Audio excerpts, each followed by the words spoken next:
Hello everyone. I am Joanne, and welcome to my talk, Behind the Screens, an introduction to the cyber kill chain. To begin, I want to ask everyone if you have encountered or received messages like this from banks where you don't have an account. React a thumbs up if you have received a message. Otherwise, react a thumbs down.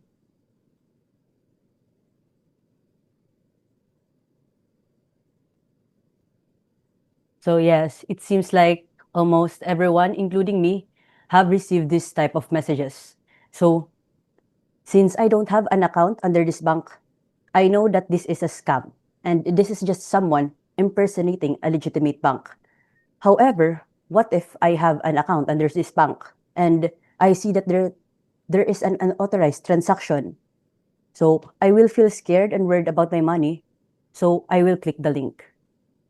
After I click the link, what happens next? So behind the screens, there are attackers and defenders. When you click the link, attackers attempts to fulfill their objectives, which can include taking your account credentials or your money by presenting you form or by having a remote connection to your computer.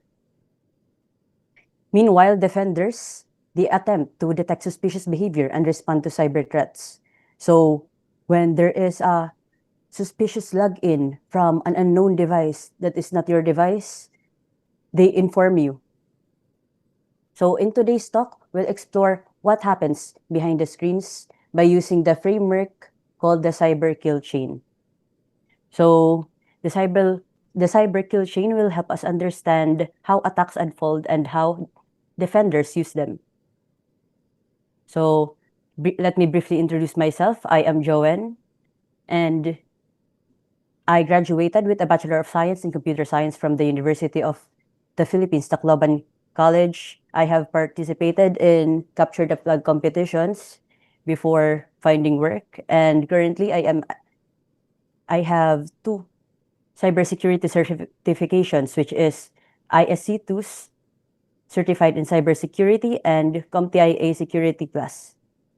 Currently, I am working as a Network and Security Operations Center Analyst at Astute Cybersecurity, which is a managed security service provider arm of another company headquartered in Singapore. However, I am currently based in the Philippines. So my role involves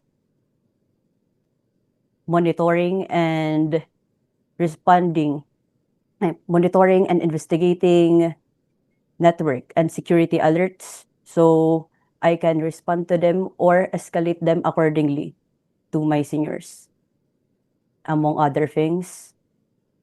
Before we begin, here is a quick overview of what we will discuss today. So I will first briefly define what is cybersecurity and what are the roles that makes use of the cyber kill chain.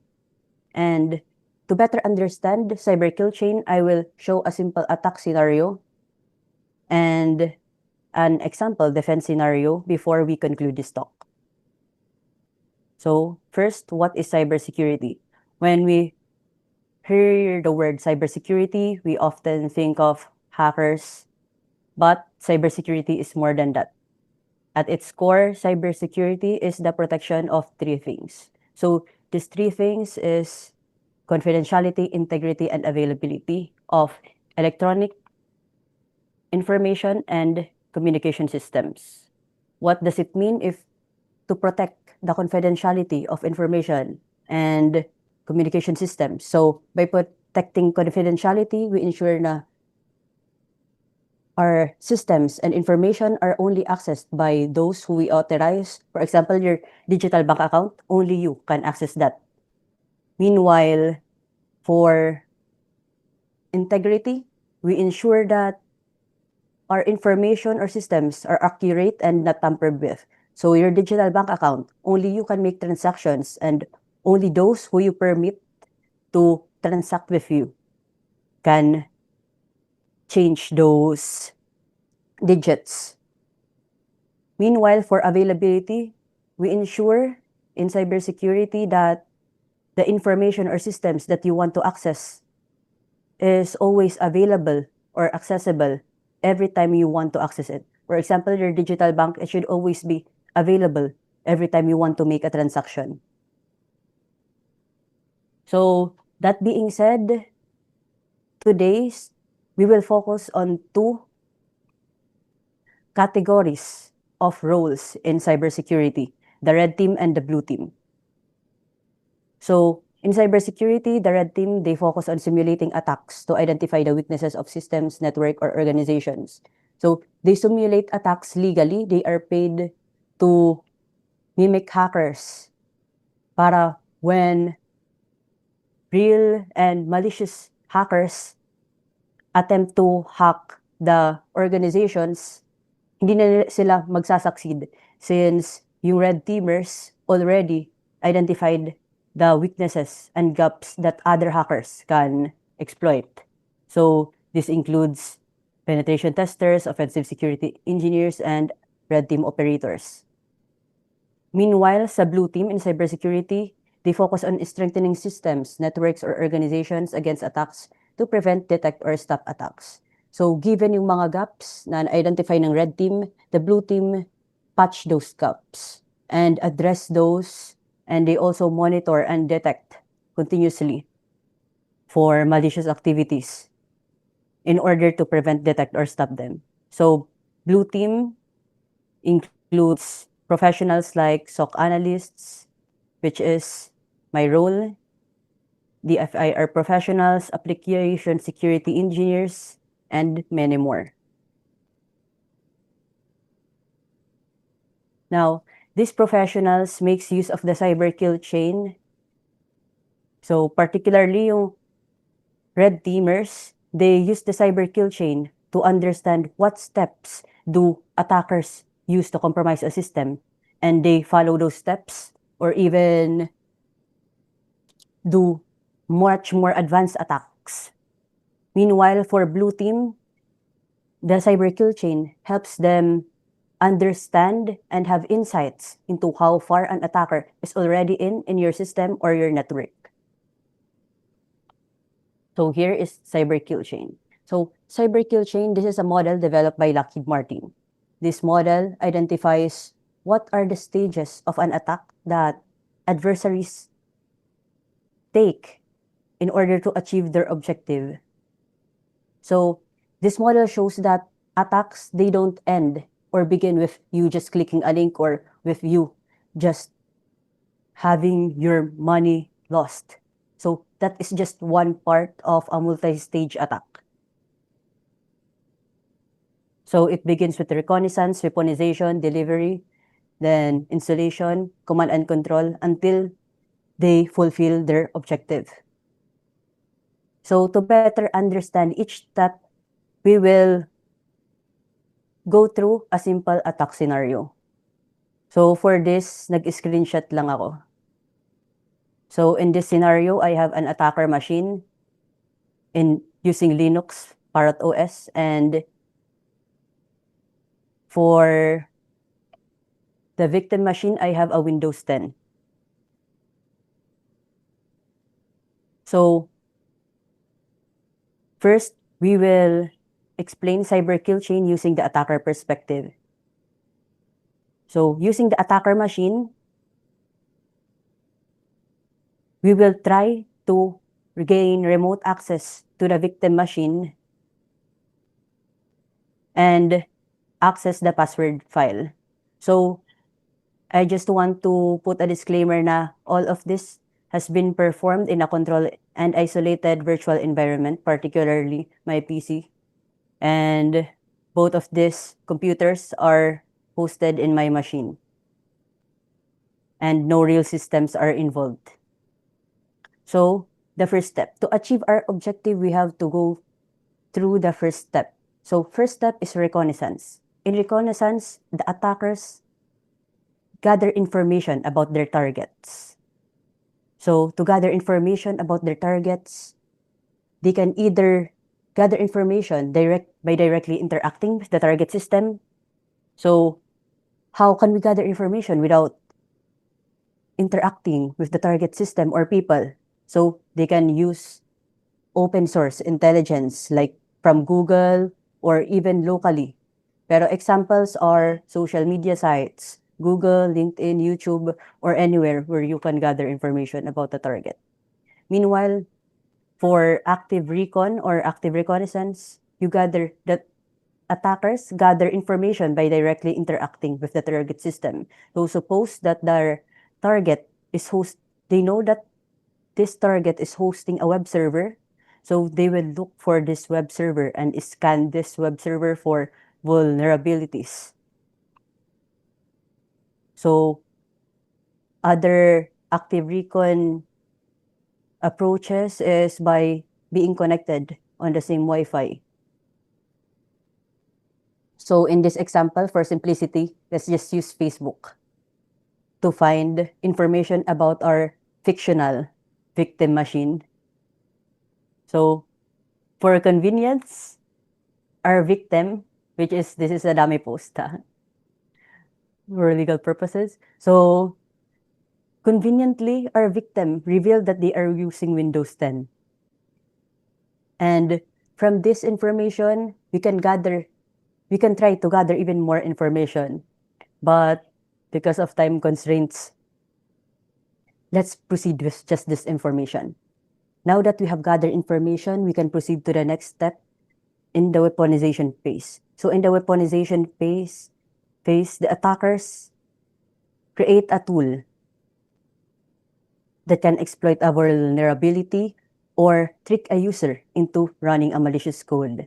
So attackers, they often develop exploits from the scratch or by buying it or using it, those tools that they see online.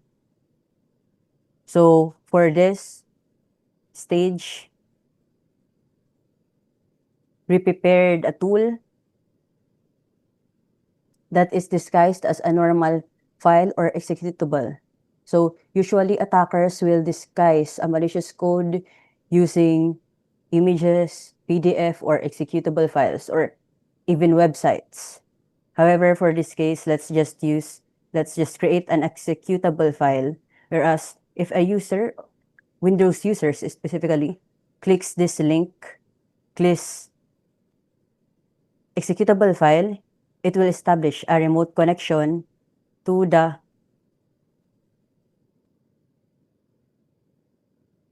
Linux machine that is waiting for a connection. So this tool is currently sitting in the attacker's machine. At this point, it is time to proceed to the next step, which is the delivery stage. So in the delivery stage, the attackers send the malware that they have developed to the victim. How do they send this? So they can choose SMS, email, or social media through infected websites, USB stick, or through many ways. Pwede rin through messages. So dito, in our example, we only directly send it to the victim machine from my attacker machine. However, yung mga nare-receive natin na messages from fake banks, they're not sent directly. And it's not from searching for your number online. So usually they use MC catchers or they mimic cellular towers. Kaya yung mga attackers ng mga ganun na attack are usually nearby. Now that we have sent the malicious file to the victim machine, it is time for the attacker to perform exploitation. So here, attackers exploit a vulnerability to gain access. So the vulnerability that they exploit can be a human vulnerability, software, or hardware. So in this demo, we will exploit a human vulnerability. So, as well as a software vulnerability, since we know that the user is a Windows user and she or he has an account. So, ito, di ba, the victim received a message na a transaction has been recorded on his account. So, if it was not made by you, please cancel the transaction.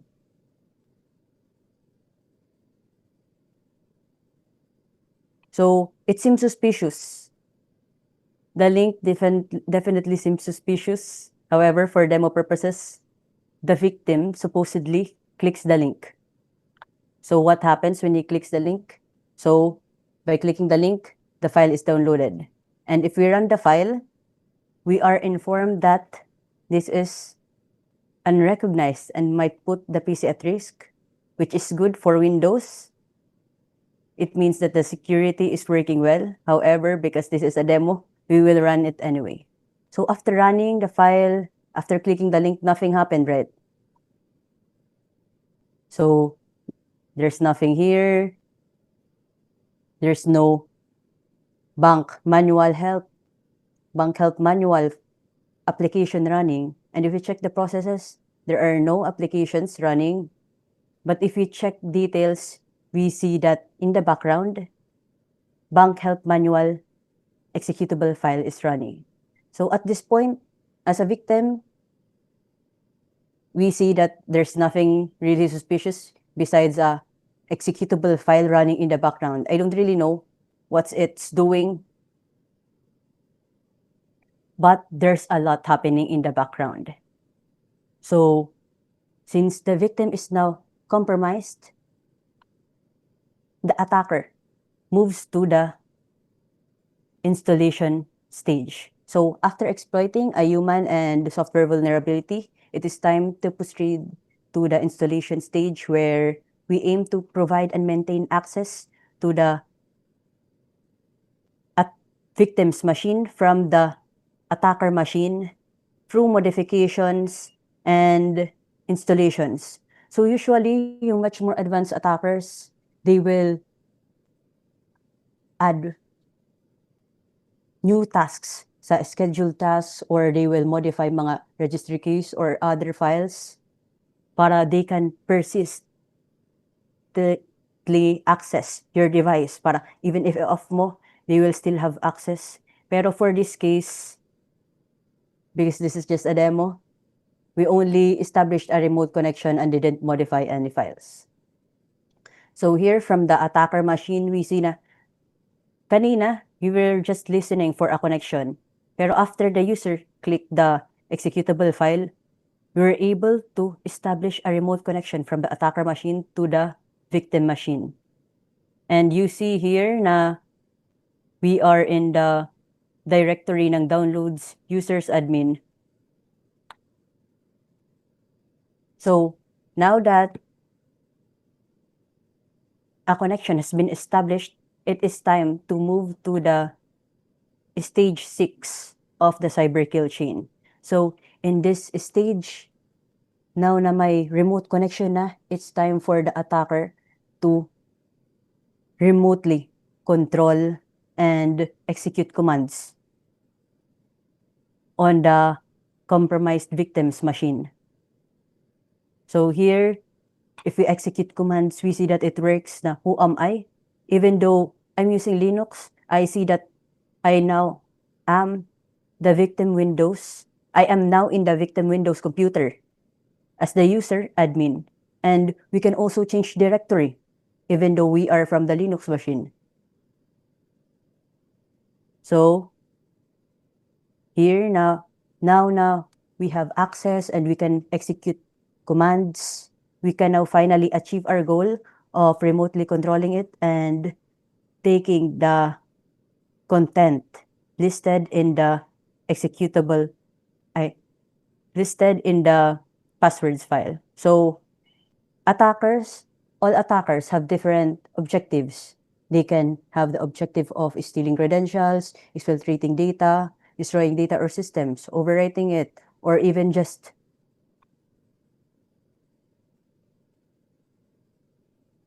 spying. However, for this case, our goal is to collect user credentials. So here, we see na we are already in the directory of the desktop directory where nakalagay ang passwords file ng user.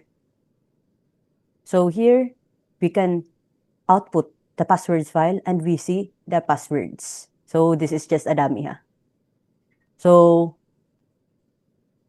what you see now is a very yung demo ko ngayon, it was a very simplified scenario ng attack. In the real world, attackers use much more complex methodologies. And sometimes, even if you click the link, there will be no remote connections established. They can either provide you with just a website and a form where you can input your credentials. Meron rin iba na they send you via email ng mga PDF that are compromised. So now that we know the basic stages of the cyber kill chain, at which stage can we stop an attack? So you can comment or send a message. So what do you think? Kung anong stage ba pwede natin ma-stop yung attack? Hindi ko ba sa message?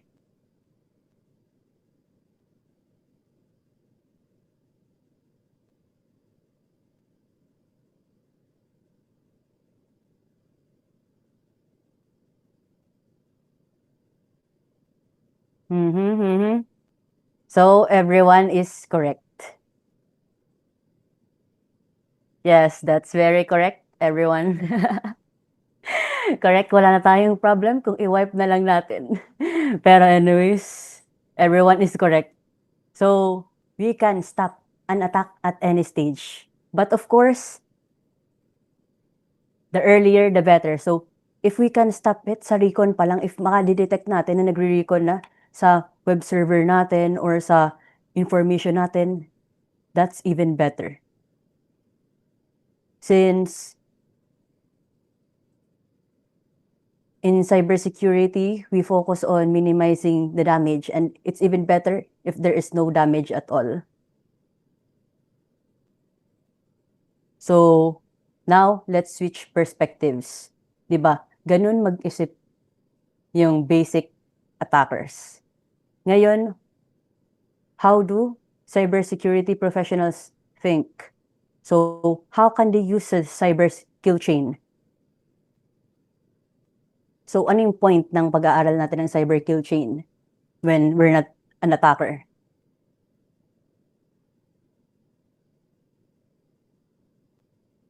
Oh yes, side comment. Yes, correct. Sa recon stage, prevent posting sensitive information online, tapos yung mga web servers, if yung mga ports lang na required yung i-open mo, and we can discuss that later. So we're okay, back to the topic. So how do cybersecurity professionals think? So, well, it depends on the specific role ng cybersecurity professional.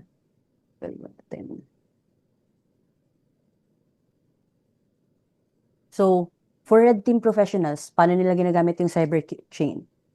So, to reiterate, red team professionals, they focus on simulating attacks to identify the weaknesses of systems, network, or organizations and break through cybersecurity defenses.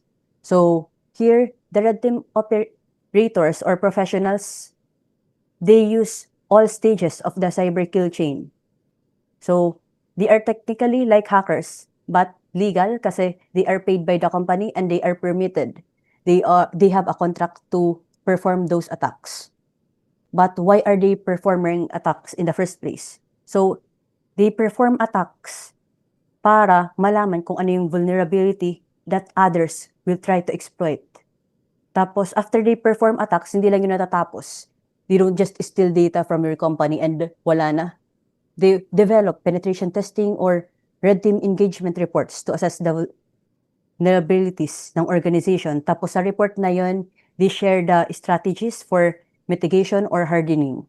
So, suppose na recon, na determine ng red team professional na yung web server mo open, even though yung kailangan lang is 443, suddenly nakita niya na open na rin yung mga RDP, SSH, Telnet.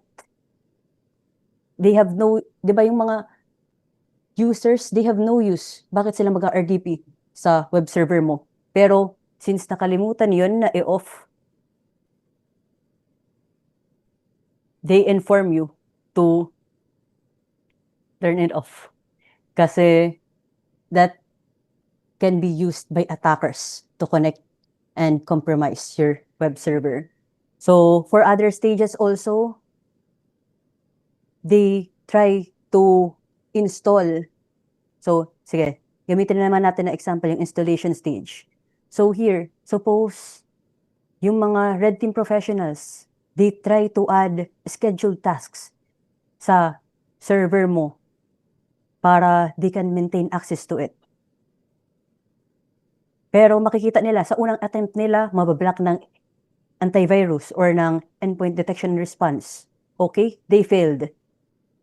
Pero they will keep trying and trying different attacks until it succeeds or until makita nila na wala talagang loophole, and they will inform the client or you about it. So, from that, kung nakita nila na very hardened naman yung yung web server na hindi nila kaya ma-attack, na hindi nila kaya palitan. na hindi nila kayang palitan, it means na hardened na. Miss, pwede po and papalit ng utensils. Madumi po kasi. ay, sorry po. So, ayun. Ay, segue. So, ayun nga. Parang yung red team professionals, they assess your vulnerabilities and inform you para ma-mitigate mo and ma-harden mo yung systems mo. So, they use the cyber kill chain as a guide among other guides. So, hindi lang cyber kill chain yung ginagamit nila. They use MITRE ATT&CK.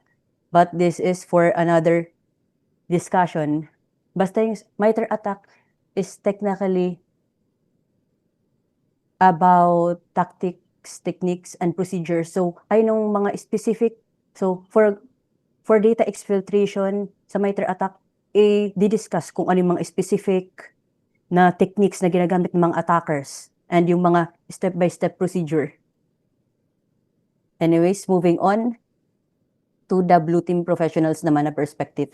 So, sa blue team professionals, so to reiterate, the blue team professionals focuses on strengthening systems, networks, or organizations against attacks to prevent, detect, or stop attacks. So, di ba yung red team professionals, they have identified yung mga vulnerability. Ngayon naman, yung blue team professionals, they harden or implement those recommendations by the red team professionals para ma-harden yung system. For example, nakita yung firewall, yung may firewall ka before going to the web server, pero yung firewall mo, they don't block mga malicious traffic from Russia or from China or other places na di naman expected users. So, yung blue team professionals, they configure firewalls and they even sometimes they monitor yung traffic sa firewalls. So, besides that, they perform risk assessment, threat intelligence. They gather information about ano yung mga most likely mag-attack sa web server mo. So, depending sa industry mo or depending sa user base mo. They also implement security hardening, monitoring, detection, analysis, and response for security operation centers, and other measures to address flaws and protect critical assets. So they use the cyber kill chain as a guide among other models like the NIST Incident Response Playbook or the Pyramid of Pain.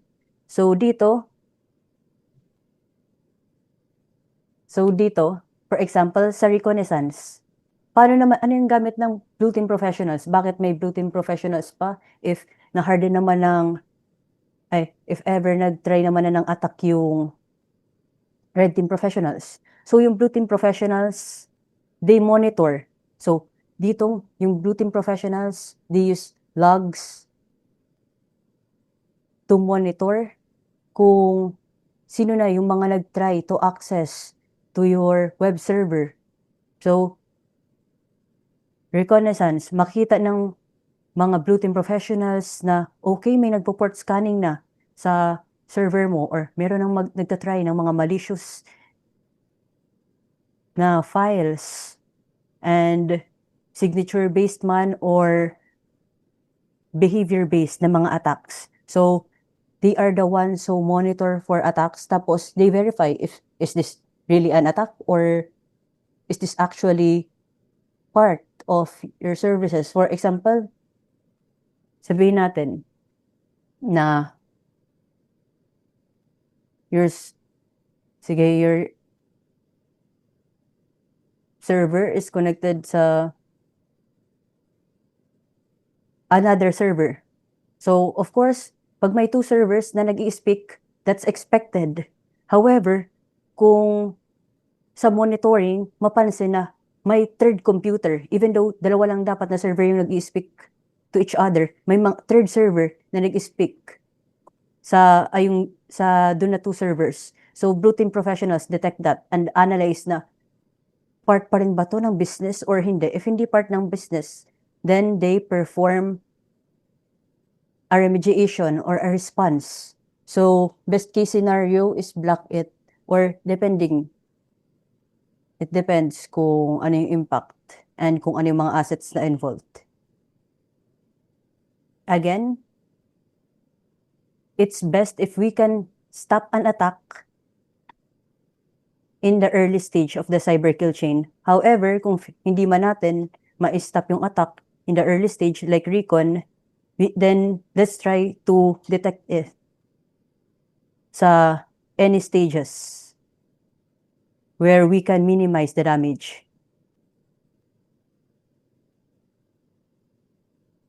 So to conclude, cyber attacks follow a sequence of stages. Hindi yun natatapos with just one click or with just losing your money. So by understanding the cyber kill chain, defenders can detect and stop attacks earlier and can minimize the damage. So it is important to be aware of this since awareness is the first step to prevention. Additionally, cyber attacks affect everyone. So cyber attacks affect everyone. It does not only happen to those who are hosting web servers, to technology and IT companies. It happens to everyone. So, according sa Philippine Threat Landscape Report by Checkpoint Company, from December 2021 to 2024, yung mga critical alerts related to cyber threats affects industries like banking and finance, media, technology, real estate, healthcare, hospitality, energy, and so on, and even schools. Di ba makikita nga natin if you are chronically online like me, makikita natin sa Facebook marami mga data breach involving mga school, government websites, even small businesses. So no one is safe. And when attacks succeed, so it does not only affect yung mga CEO or yung mga heads ng mga institutions, it affects all. So, yung student na na-breach yung data. So, since exposed ng personal information niya, they are subject to identity theft. Tapos yung mga iba naman na nag-lose access to their digital bank accounts, they all feel the impact of not having a secure digital world.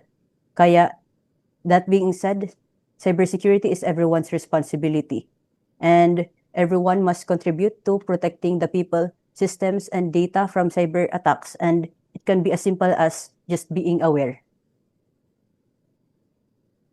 So thank you, everyone. Again, I am Joanna Mancio, and thank you for listening to my talk, Behind the Screens, an introduction to the cyber kill chain. So if interested kayo sa cybersecurity or if you want to consult anything related to cybersecurity, you can message me on my LinkedIn.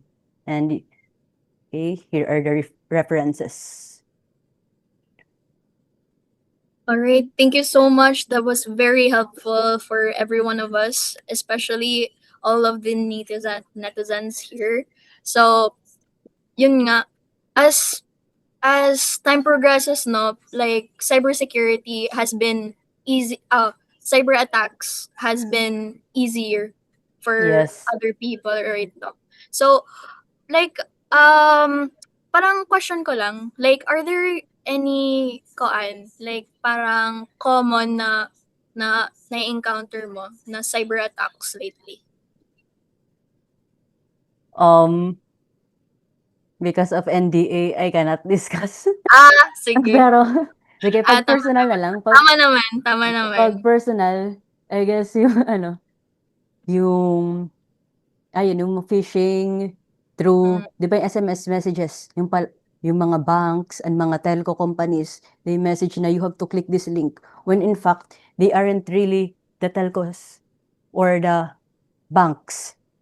Those are just impersonators. And minsan talaga, mahirap ma-differentiate kung totoo ba to or hindi to totoo. Kaya as a safe practice, I just don't click the link. Oh, tama, tama. Tama naman. Think before you click, 'di ba? Ganun pa Yes. naman. So, parang parang naiisip ko naman, like like I feel like very informative na kasi ito yung mga presentation. So, parang may mako-question pa ba ako? Char. So, like, parang yung nafe-feel ko, what if like there are instances na yung mga blue, 'di ba? Like they're the one who is trying to protect like a certain system. So like parang may stigma ba yung cybersecurity? Like kunwari na feel nila ma-secure yung ganitong like incident na attack. May kuan ba? May shame. Yes. Honestly, very problematic yan. Tapos part kasi ng contract, yan, for most companies, part yan na dapat ma-detect as early as possible and may mabibreach talaga ng contract tapos masisira yung reputation ng mga those who fail to detect attacks and those who fail to respond, especially kung nag-avail na sila ng mga security operation center services or ng mga penetration testing report na mga engagement.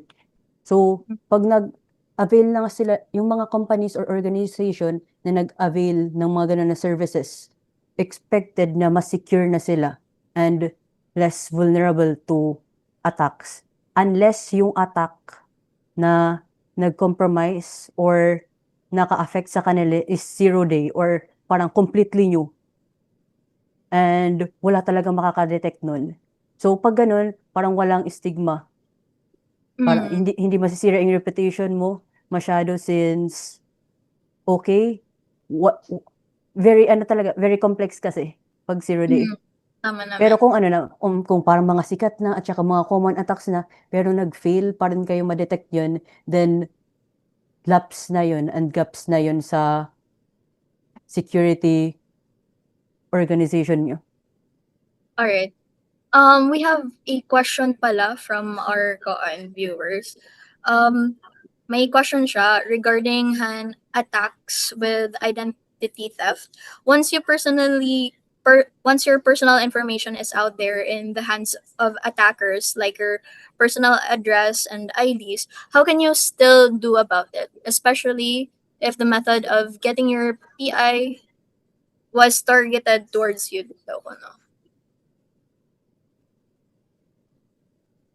Okay, so sa ganito, I haven't encountered this. Mahirap na kasi yun pag pag nasa Google na, yung ganito, ine-escalate na yan sa mga sa professionals. Like, paano ba? Oh no. Data breaching ba to? Pag data breach, okay, hindi ko pa kasi ito na-experience. Pero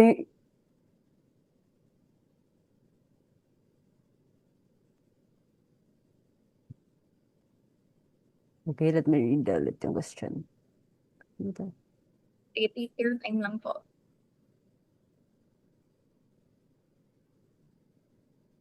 Okay. So yung mga ganito, meron kasi mga digital forensics and incident response professionals. And sila yung mga teams na nag-resolve ng mga ganitong issues. So, much more advanced na yan. So, Pero, I've encountered this actually, like, feel ko ba, I don't know if it's like common na, pero like, there are certain people na kunwari, accidentally, napapakita nila agad, like, for 1 second, nakikita nila their card on screen, like, on live. Like, tapos, immediately, nakukuha dayon yung information, hit card, baga ATM card, tapos na-breach out dayon, tapos nakukuha yung kwarta. Like, kung nakuha na ito na information, like, impossible na talaga mabawi. Or, may chance pa ba? yung ganyan, yung best case scenario na lang is mag-containment. Kunyari, nakuha naman na yung ano mo, yung sensitive information mo, then contact the bank na ipa-block na lang para hindi makapag-transact or withdraw yung nakakuha nun. So, if like, kung wala mo na agapan, like, kunwari, like, like, you have no idea na na-breach na pala yung information mo, tapos nakuha na nera, and, baga, may nahira opportunity to get the money. Tapos, wari ka kasabot, waray na talaga yung karta. So, you can report pa naman sa mga Bangko Sentral ng Pilipinas or other institutions na involved. For example, pag GCash yan, you can report sa GCash or sa BSP. Okay. That's pretty Tapos, if interesting. you can provide naman enough evidence to show na hindi talaga ikaw yun, tapos kung makita naman nila na from other country or from somewhere na hindi talaga permitted. Oh, yeah, like, honestly, I've also wondered, kasi, yung oras talaga, amo na talaga mo kalaban when na-encounter kahit sugad. Tapos, Yes. you really have to be notified. Notified? Yes, oo. Kahit sa sa Security Operations Center and for any security professionals, yung time very important. It's important to detect it as early as possible. Kasi for example, nasabi natin, meron ng attack 1 hour ago, napansin mo, pero hindi natin investigate. Pinabayaan lang natin, hindi tayo nag-respond, hindi natin blinak, hindi natin contain, tapos na-damage na lang. Very damaging not only sa client but also to the organization, to the service provider. Tama. Alright. So, well, okay, thank you po, Ate Jo, and like, that's really informative and very helpful for our viewers as well. You really implemented the awareness na kumbaga team ganyan. So, yeah, thank you so much. You are very helpful for the community. Thank you.